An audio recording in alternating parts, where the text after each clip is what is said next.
दक्ष ने सोचा कि वैसे तो कोई यज्ञ नहीं कराएगा, तो मुझे अपने अपमान का बदला लेना है, तो क्या करूं। इसने अपने घर में ही यज्ञ शुरू कर दिया। और वो यज्ञ कहां हो रहा है? कनकल क्षेत्र में। ये कनकल क्षेत्र कहां है? हरिद्वार में। आज भी जाओगे ना दर्शन करने तो कनकल क्षेत्र आता है ना। हरिद्वार में जगह है जिसका नाम है कनकल।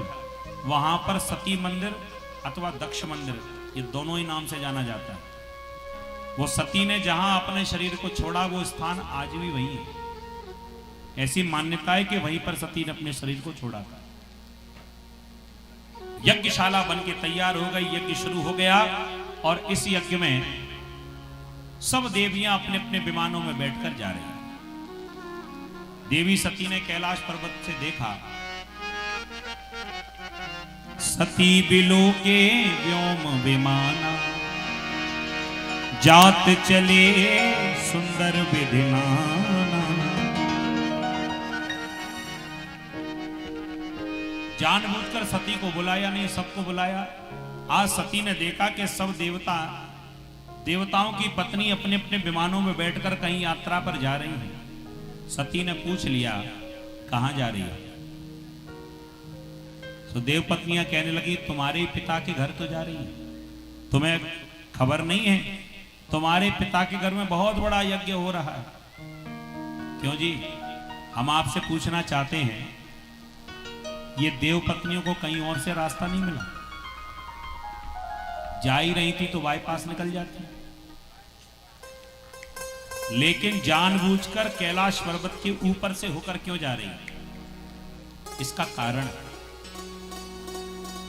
जब आपस में रिश्तेदारी में जब खटपट हो जाए तो ये बीच वाले बड़ा आनंद लेते हैं। सबको मालूम है कि दक्ष और भोलेनाथ में आपस में झगड़ा हो गया, और इसी कारण ये यज्ञ हो रहा है और देवी सती को नहीं बुलाया। लेकिन जानबूझकर देव पत्नियां कैलाश पर्वत के ऊपर से होकर ही जा रही हैं, और जाते जाते आग और लगा दी। तुम्हें नहीं पता तुम्हारे पिता के घर कितना बड़ा यज्ञ हो रहा है। कोई भी कन्या अपने पिता की बात नीची होने नहीं दे सकती। जब चिढ़ाने लगी कि तुम्हारे पिता ने तुम्हें नहीं बुलाया, तो देवी सती झूठ बोल गई, नहीं नहीं बुलाया है, तो चलती क्यों नहीं हो? कह जब भोलेनाथ के संग आएंगी, वो अभी समाधि में है ना, पहले इनकी समाधि खुल जाए, तुम चलो, उसके बाद हम आ रही। देव पत्नियां तो आग लगा के चली गई। देवी सती को इतना अचंभा हुआ कि मेरे पिता के घर में यज्ञ और मुझे जानकारी तक नहीं है। कोई बात नहीं, लेकिन अब मुझे पता चल गया, मैं तो जरूर जाऊंगी। दौड़ कर गई भोलेनाथ के पास में और भोलेनाथ को समाधि से जगा दिया।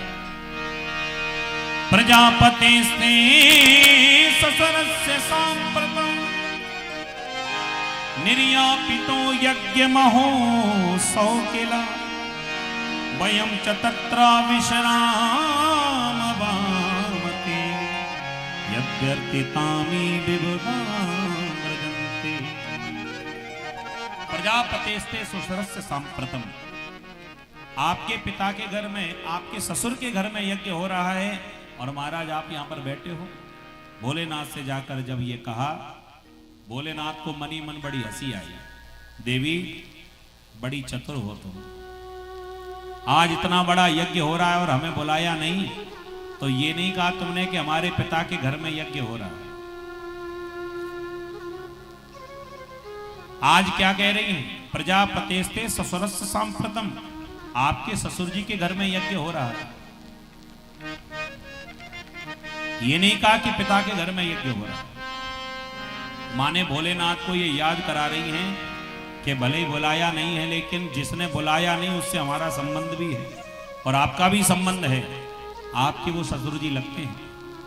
भोलेनाथ ने कहा कि हमें जानकारी तो है कि यज्ञ हो रहा है, लेकिन देवी ये बताओ कि उन्होंने निमंत्रण तो दिया ही नहीं है और बिना निमंत्रण के कैसे जाएं? देवी सती कहने लगी, अब घर में भी कोई किसी को निमंत्रण देता है क्या? 4 ऐसे स्थान हैं जहां पर बिना बुलाए भी जाना चाहिए। कोई ना बुलाए तो भी बिना बुलाए चले जाओ, कोई बुराई नहीं। कौन कौन से स्थान है वो? पिता के घर, मित्र के घर, गुरु के घर और प्रभु के घर। ये 4 ऐसे स्थान हैं जहां पर बिना बुलाए चले जाओ, कोई बुराई नहीं। आपके पिता के घर में कोई कार्यक्रम है, कोई फंक्शन है, कोई उत्सव है और पिता ने नहीं बुलाया तो बिना बुलाए चले जाओ, कोई बुराई बात नहीं। हमारा कोई परम स्नेही मित्र हो और उसके यहां पर कोई विवाह इत्यादि है, कोई कार्यक्रम है, कोई यज्ञ है, बिना बुलाए चले जाओ, कोई बुराई नहीं। गुरु के घर कोई उत्सव है, हमें मालूम चल जाए तो बिना बुलाए भी चले जाओ, कोई बुराई नहीं। और प्रभु के घर वो वाला नहीं, मां तो बुलौआ आवे तो ही जाना। प्रभु का घर माने मंदिर, अथवा जहां पर भागवत की कथा हो रही हो, अथवा जहां यज्ञ हो रहा हो, अथवा कोई सत्संग हो रहा हो, वहां पर बिना बुलाए भी चले जाना चाहिए, कोई बुराई नहीं। जब ये शास्त्रीय मत देवी सती ने भोलेनाथ के सामने रखा कि बिना बुलाए भी जाना चाहिए, कोई बुराई नहीं है, तब भोलेनाथ ने कहा देवी ये बात तुम्हारी सही है कि इन 4 जगह पर बिना बुलाए जाना चाहिए, लेकिन एक बात हम भी जानते हैं, यद्यपि विरोध माने तहां गई कल्याण न हो। इन 4 जगह पर कोई आपसे बैर का भाव रखे, कोई आपसे शत्रुता का भाव रखे तो बिना बुलाए नहीं जाना चाहिए। कोई आपका विरोध करे तो ये 4 जगह ही क्यों ना हो, बिना बुलाए मत जाओ। अगर निमंत्रण आ जाए तो भले ही चले जाओ, लेकिन बिना बुलाए मत जाओ। कह दिया कि बताओ हमारे पिता के घर आपका कौन विरोध करेगा? भोलेनाथ ने वही बात बता दी, कोई और नहीं करेगा, आपके परम पूज्य पिताश्री। इन्होंने भरी सभा में इतनी गालियां दी, इतनी गालियां तो मैंने जीवन में कभी नहीं सुनी।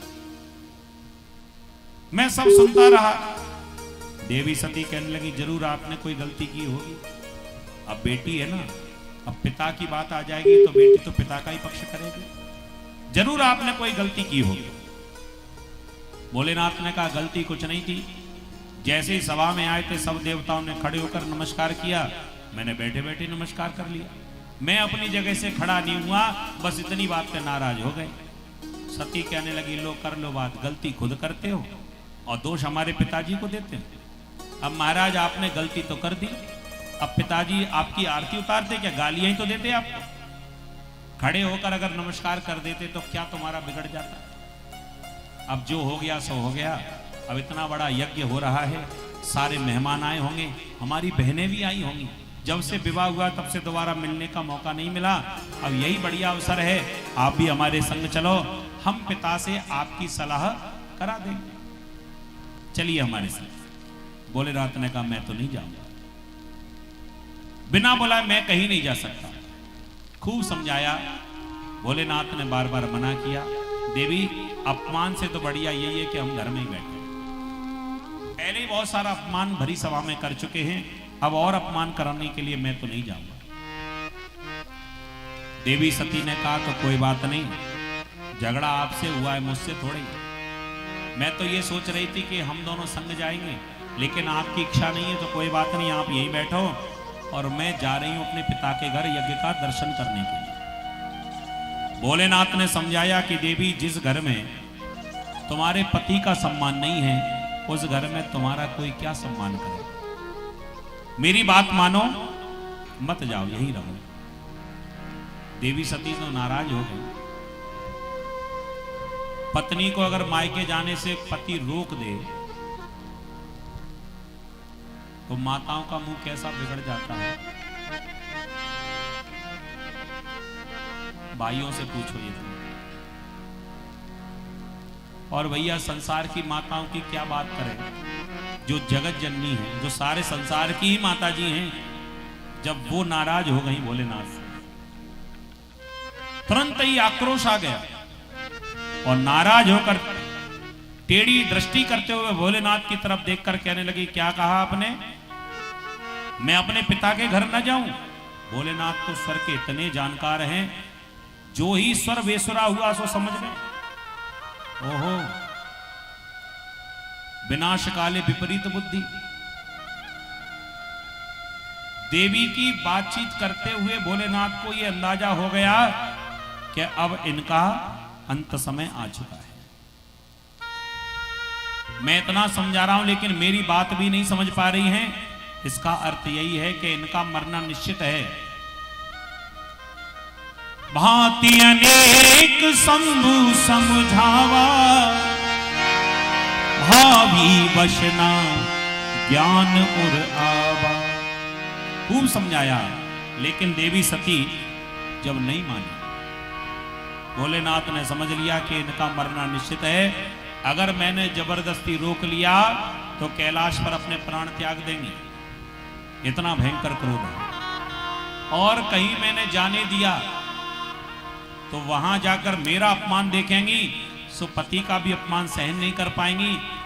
तो वहां जाएंगी तो पिता के घर प्राण त्यागेंगी, और नहीं जाने दिया तो मेरे घर में प्राण त्यागेंगी। जब मरना निश्चित ही है तो जाए अपने पिता के घर ही मरे।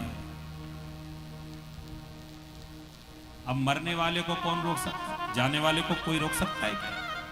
ठीक है देवी, आप नहीं मानती तो चली जाओ। आज देवी सती पति से झगड़ा करके और अपने पिता के घर पहुंची। कथा प्रेमियों, आज दक्ष ने पहले ही सारे जितने सेवक थे, जितने सैनिक थे, सभी को समझा दिया कि सबका स्वागत करना, लेकिन भूले भटके सती अगर आ जाए उसको वहां किसी प्रकार का स्वागत नहीं होना चाहिए। दक्ष के भय के कारण कोई देवी सती का स्वागत करता ही नहीं। जब अपने पिता के घर पहुंची तो सब मूर्ति बनकर खड़े हैं, कोई नमस्ते नहीं करता, कोई नमस्कार नहीं करता, कोई स्वागत नहीं करता। और क्या हाल हुआ सती का, रामचरितमानस में बड़ा सुंदर चित्रण आता है।